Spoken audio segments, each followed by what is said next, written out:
तो स्टूडेंट्स अब अपन बात करते हैं 2018 के अंदर चैप्टर नंबर फर्स्ट के अंदर कौन कौन से क्वेश्चन आए थे बोर्ड एग्जाम के अंदर। तो अपन सबसे पहले क्वेश्चन नंबर फर्स्ट की अपन बात करते हैं। देखेंगे आप क्वेश्चन नंबर फर्स्ट है ना, मैं पढ़ देता हूं। क्या है? जर्मेनियम में आर्सेनिक मिलाने पर किस प्रकार का अर्धचालक बनता है? क्या है क्वेश्चन? जर्मेनियम में आर्सेनिक मिलाने पर किस प्रकार का अर्धचालक बनता है? तो जर्मेनियम Ge कौन से वर्ग का तत्व है? 14वें वर्ग का। और आर्सेनिक As कौन से वर्ग का तत्व है? 15वें वर्ग का। तो आप क्या कर रहे हो? जर्मेनियम के अंदर है ना, क्वेश्चन नंबर फर्स्ट है ये। जर्मेनियम के अंदर आप क्या मिला रहे? आर्सेनिक। तो मतलब 14वें के आगे वाले मिला रहे हो आप। तो आगे मतलब नेक्स्ट हो गया क्या? तो यहाँ पर कौन से प्रकार का अर्धचालक बनेगा? N प्रकार के अर्धचालक बनेगा यहाँ पर। तो आंसर क्या होगा इसका? तो जब जर्मेनियम में आर्सेनिक की अशुद्धि मिलाने पर N प्रकार का अर्धचालक यहां पर बनता है। N प्रकार का अर्धचालक बनता है। ठीक है, चलो अब क्वेश्चन नंबर सेकंड की बात करते हैं अपन। तो क्वेश्चन नंबर सेकंड क्या है देखेंगे आप स्क्रीन के अंदर। कॉपर ठोस एवं गलित दोनों अवस्थाओं में विद्युत का चालन दर्शाता है, जबकि कॉपर क्लोराइड केवल जलीय विलयन में ही विद्युत का चालन दर्शाता है। कारण दीजिए। यानी आपका जो कॉपर होता है, कॉपर Cu है ना, तांबा होता है ना, तांबा देखा है आपने। तो वो कॉपर ठोस अवस्था में भी और गलित या जलीय अवस्था की बात है, मतलब द्रव लिख देते हैं अपन इसको, है ना। ठीक है, तो द्रव अवस्था में और ठोस अवस्था में दोनों अवस्था में विद्युत का क्या करता है? ये चालन करता है। क्यों करता है? क्योंकि इसके पास अयुग्मित इलेक्ट्रॉन होता है। क्या होता है भाई? यहाँ पर अयुग्मित इलेक्ट्रॉन होता है। समझ गए मेरी बात आप लोग? तो ये तो बात हुई कॉपर की। अब अपन बात करते हैं कॉपर क्लोराइड की, CuCl2 की बात करते हैं। तो यहां पर क्या होता है? ये केवल जलीय अवस्था में ही विद्युत का चालन करता है। ये कौन सी अवस्था में? जलीय मतलब हो गया द्रव अवस्था में। तो द्रव अवस्था में कर रहा है, तो ठोस अवस्था में ये नहीं करेगा, सीधी सी बात है। तो द्रव अवस्था में विद्युत को क्या करता है? ये चालन। क्यों करता है? क्योंकि आयनों को गति करने के लिए जगह मिल जाती है।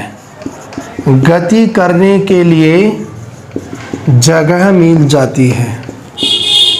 जगह मिल जाती है। तो आप ये तो थोड़ा समझ लिया ना। अब लैंग्वेज क्या लिखेंगे मैं लिखा रहा हूं, आप थोड़ा देख लेना आप लोग, है ना। तो क्या है? कॉपर ठोस व जलीय दोनों अवस्था में विद्युत का चालन होते हैं, क्योंकि अयुग्मित इलेक्ट्रॉन पाए जाते हैं। ये बात ठीक है। अब कॉपर क्लोराइड जलीय या द्रव अवस्था में विद्युत का चालन दर्शाते हैं, क्योंकि आयनों को गति करने के लिए जगह मिल जाती है। जैसे कि देखो कॉपर है, कॉपर का इलेक्ट्रॉनिक विन्यास क्या होता है? 3d10 4s1। s के अंदर कितने इलेक्ट्रॉन है? एक। तो एक अयुग्मित इलेक्ट्रॉन है। क्या बताओ? क्या अयुग्मित इलेक्ट्रॉन फ्री इलेक्ट्रॉन है, मुक्त इलेक्ट्रॉन है? तो मुक्त इलेक्ट्रॉन की वजह से क्या धारा बहेगी? नहीं बहेगी? बिल्कुल धारा बहेगी। इसलिए ठोस अवस्था में और द्रव अवस्था में दोनों अवस्था में विद्युत का चालन दर्शाता है, इसलिए यहाँ पर विद्युत का चालन होगा। जबकि कॉपर क्लोराइड क्या होता है? ठोस फॉर्म में आता है। तो ठोस अवस्था के अंदर क्या होता है? जिसके अंदर कण बहुत पास पास में होंगे, कण पास पास में होंगे तो आयनों को गति करने के लिए जगह नहीं मिलेगी।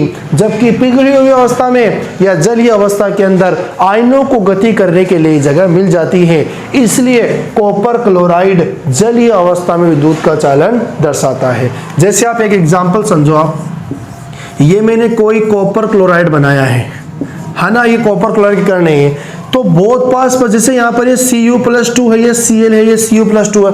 तो अब इन आयन को गति करने के लिए जगह ही नहीं मिलेगी। जगह नहीं मिलेगी तो बताओ धारा थोड़ी बहेगी? फिर धारा नहीं बहेगी। एक और बात याद रखना, विद्युत धारा आयन और इलेक्ट्रॉन दोनों के द्वारा बहती है।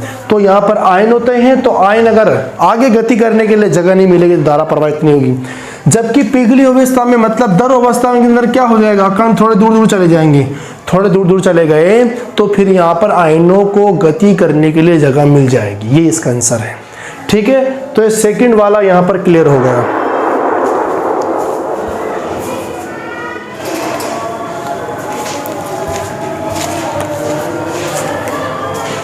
स्टूडेंट्स 2018 के अंदर बोर्ड एग्जाम में चैप्टर नंबर 1 के अंदर से थर्ड क्वेश्चन क्या आया था उसके बारे में डिस्कशन कर रहे हैं। तो क्या आया था, वर्गाकार द्विविमीय निविड़ संकुलन का चित्र बनाइए। क्या आया था, वर्गाकार द्विविमीय निविड़ संकुलन का चित्र बनाइए। तो क्या पूछा है, वर्गाकार द्विविमीय, द्विविमीय का मतलब किसे कहते हैं, क्वेश्चन नंबर 3 की बात चली यहाँ पर, है ना।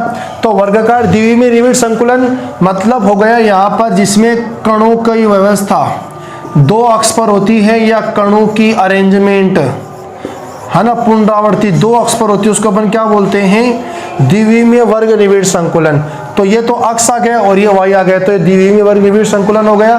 तो यहाँ पर एक कण, ये वाला कण बताओ कितने कणों से टच कर रहा है, 4 से, एक तो इससे, एक इससे, एक इससे और एक इससे। इनके केंद्र को मिलाने पर एक वर्ग जैसी आकृति बनती है, इसको अपन क्या बोलते हैं, वर्ग निविड़ संकुलन बोलते हैं।